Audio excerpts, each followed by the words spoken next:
You're listening to the Amazing Facts Daily Devotional. Today's topic, the power of the tongue. The tongue isn't really the strongest muscle in the body as some claim. In fact, it isn't a single muscle at all. The tongue is made up of 8 different muscles. 4 of these attach the tongue to the bone, while the other 4 control its shape and size.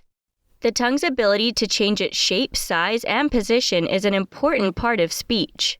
In fact, the position of the tongue is so important to speech that vowels are put into categories based on the position of the tongue required to make that particular sound.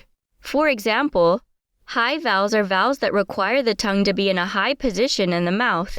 The tongue is flexible enough that the International Phonetic Alphabet recognizes 7 different vowel heights, from high to mid to low, and 5 different categories, from front to central to back. Even more amazing than the tongue's contribution to speech is the correlation between speech and the safety of the soul. Proverbs repeatedly makes the connection. Whoever guards his mouth and tongue keeps his soul from troubles. He who guards his mouth preserves his life.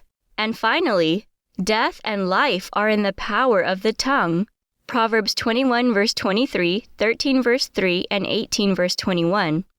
James tells us that if a person could control the tongue, they would be perfect, but that no man can tame the tongue.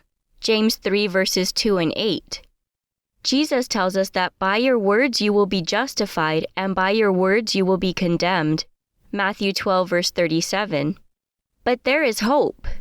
Jesus also tells us that the mouth speaks from the abundance of the heart, and Jesus himself is the cleanser of hearts. Matthew 12 verse 34. Our key Bible text today comes from 1 John chapter 1 and verse 9.